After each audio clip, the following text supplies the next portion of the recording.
What's going on, guys? Welcome back to another episode. So today I'm with my buddy Will Nace because he just actually moved into a new property. So if you watched his video on his channel and you're coming over here, all the cages are already set up, man. Now we're gonna be moving some of the snakes in. So I mean, let's get into it with some snakes. Yeah, we got a lot.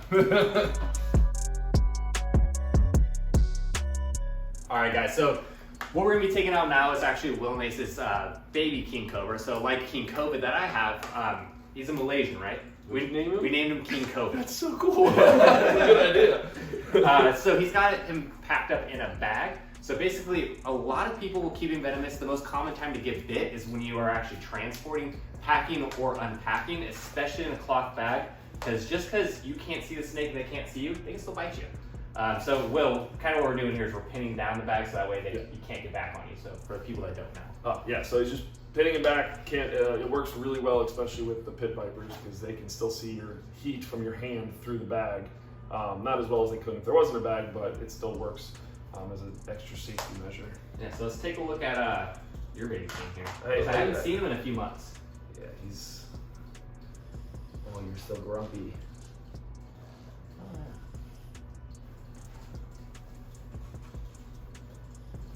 You want to come say hi? So it was funny, we were watching him in the tote yesterday in the car, and he was trying to like push out.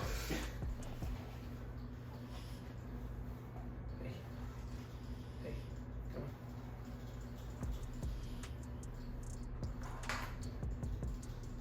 Okay, so he's a little darker than mine, actually. on. Is he? Yeah. Well, he's probably just also being stressed out, moving. And for the guys that know too, my king is actually a cross between the Malaysian, which is what this is, and an Indonesian. So this is a pure Malaysian, right? Yes. This is actually produced by Blake. Oh, okay. Yeah.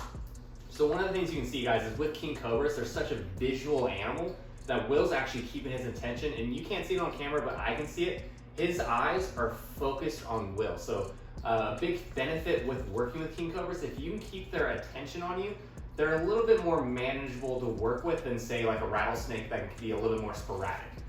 So he's just riding the hook and just kind of completely focused on what Will's hands and face is doing. Now, what is he eating? He is slamming a rat pup a week, actually. Okay. Don't really want to bump him up yet until he sheds again, but he's a cute little guy. All right. And he's definitely probably 4.5, 5 foot. Yeah. I mean, I got him, when I got him and his sister, they were eating literally house geckos. Yeah. Day geckos, not even day geckos, eating house geckos. And I had to get them to frozen thawed house geckos and switch them over to a Knowles, got them to a Knowles, then I got them to frozen thawed rats. Yeah.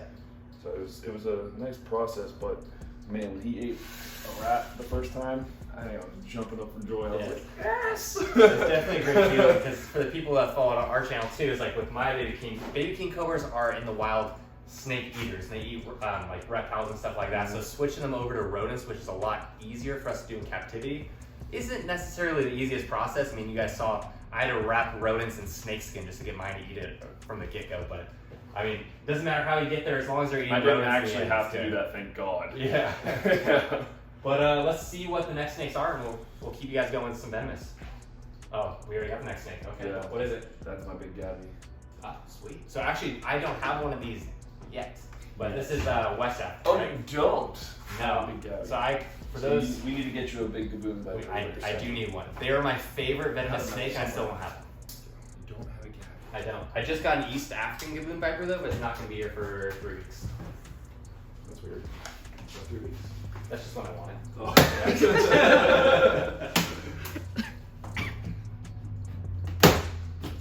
Oh, and then in the background, guys, we do have a few people here with us helping Will get moved in. So we got Kevin from Snake Hauler. This man catches giant Hermes pythons, so go give him a follow.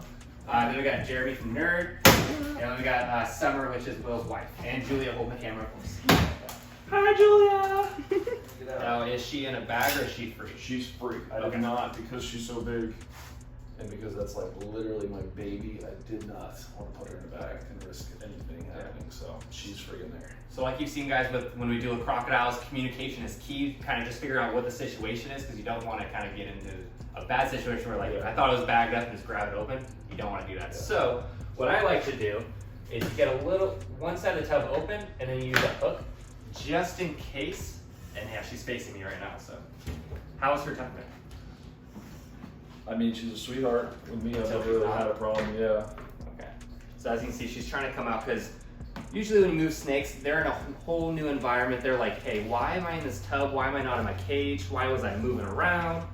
I normally have a double hook for her, but Yeah, you might have to I use left that. it at the house. So with Kaboom Vipers, they're such a heavy-bodied snake. These hooks actually put a lot of pressure on their ribs. So that's why you see like picking up the tail or using like 2 hooks, because you don't want to put too much and kind of like hurt her ribs. But for the most part, Kaboons are, from what I've seen, pretty mellow. They can be kind of crazy, but I mean, how long have you had this girl? Since she was about the size of your pinky. Oh, okay, so you've had her a while. She's Yeah. used to being handled. Oh yeah. Now this is a West African Kaboom Viper, which is Bitis rhinoceros, and then the East African's Bitis gabunica.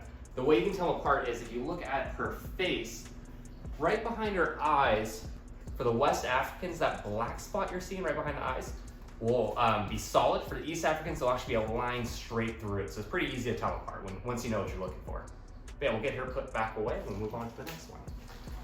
Next up, guys, is something you haven't seen a lot on our channel, as well as like the Kaboom and all that. These are some Cobras. So you've got 3 of them, right? You got there's 2 monocles in here and then a banded Egyptian, like you said. So these are actually pretty cool. Now we don't know which is which because I think that's the this banded. actually, yeah, it's banded. You can see through the pelvis. You can smell them poop. Yeah. So this is actually the banded Egyptian Cobra. So we'll go ahead and it's male or female. This one is a female. Yeah. Okay. Yeah. So these guys actually get pretty good size too, and believe it or not, these are actually one of my more preferred species of Cobra, just because I really like the bands on them, and I like the size that they get to. Even though like I think I've got one monocle at home, I definitely have these on my radar. Now, how long have you had this one? 2 years. I think so. You got it from Ashley? No, it was a little bit older than Ashley. It was probably a couple months old. When I Okay. got it, yeah. Now is this one pretty mellow too? Yeah, super mellow. You want to think about it? Yeah, sure. He'll be going in one of these drawers. That one. Yeah, he's pretty one. Ah, that smells horrible. Yep. Got his head coming here. So. Actually, I just thought about it. It's a female. Her name is Osiris. Female. Yeah. So we got her head popping out, guys. Oh, she's got a nice gold head. Yeah. Alright, so here's the banded Egyptian Cobra. And these guys, even with their name, they're not technically Egyptian Cobras. No. Check Or that. snouted cobras. Yeah, that's they're pretty much. Now, these are Naja and Lithra. But look at that, guys. Don't mind the zip tie. Yeah, this is on the ground. And this one's got a nice yellow pigment throughout like its whole body. I've seen others that are more like, the color's more defined, Yeah. where it's like more banded, but And right after the I kinda shed like it too, gold. these are like a beautiful hue of blue. The Yeah. black saddles are like I was supposed to get a pair of these, and the male ended up dying like right before I got them. They were imports actually, but the male had a beautiful blue on it like right after he shed. really. Yeah, these guys are beautiful. But let's check out the monocles.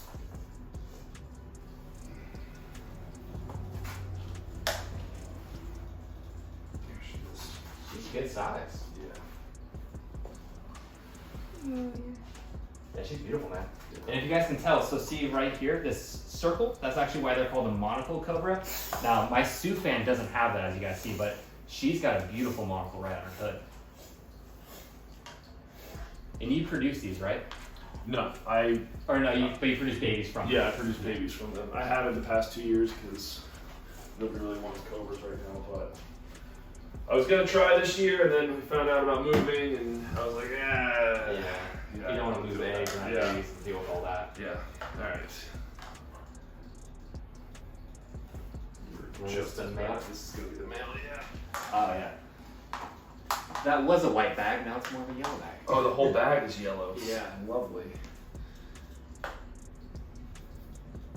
And for all of you wondering why I'm barefoot, that's just how I am. Always barefoot. The answer to that question is Florida. Yeah. It's true, because when he was in New Hampshire, there were shoes on his feet. I just don't like shoes. You mean Neither. foot prisons? Yeah, foot prisons. That's why I always wear flip flops. Yeah, he's gross. Yeah, it's all over him. Yeah. Hey, buddy. The joys of working with cobras. I'll let you deal with that one. Thanks, Will. Oh, yeah. Hey, maybe that. I don't know. I'll see what she goes about. Jessica. Jeez. Now the other one's nice. Yeah, so I was wrong. This is Jessica. The other one's the male. Okay. She's a. Yeah. Now I see. Yep, that's definitely Jessica.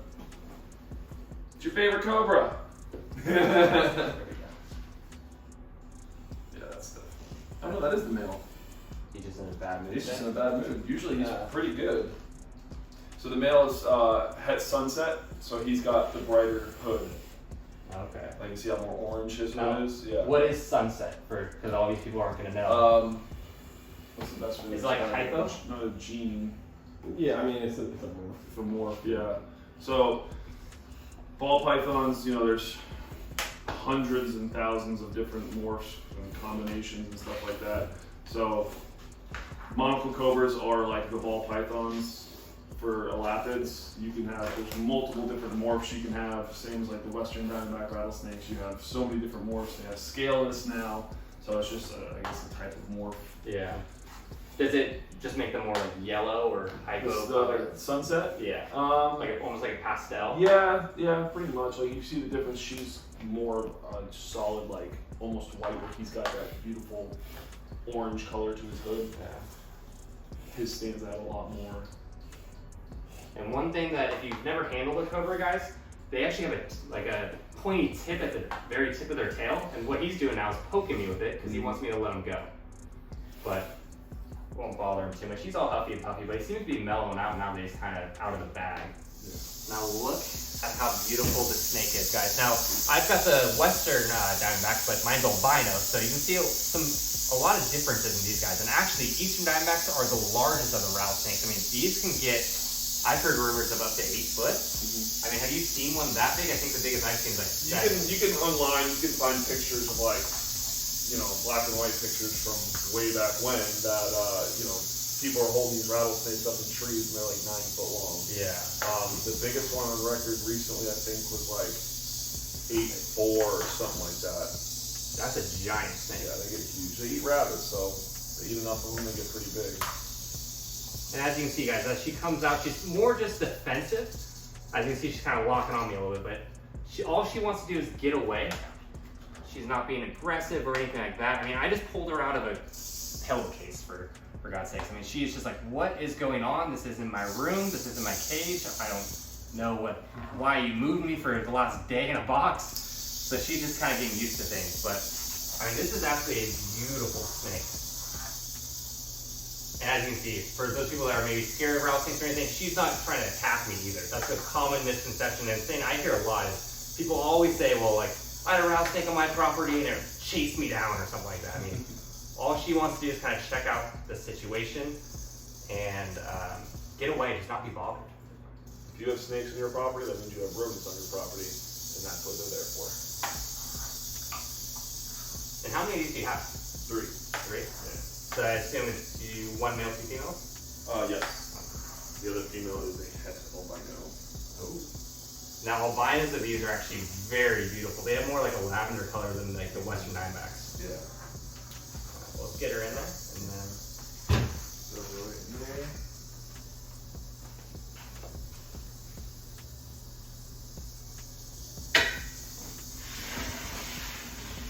Yeah, she's beautiful. Yeah.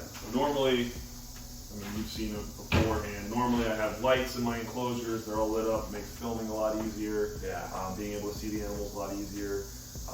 Because we just moved, I kind of just threw everything in here for right now. So over the next couple months, I'm going to be adding things, building things, changing out lights, all this fun stuff. So This is kind of just to get them out of the totes. No, Back in the 100%. cages. If you guys haven't seen already, go check out Will's channel because he does some amazing bioactive enclosures, which I'm going to be reaching out for you because I've got the Mangshan Vipers that I really want to set up in a bioactive enclosure. So he's going to be the one helping me out with that.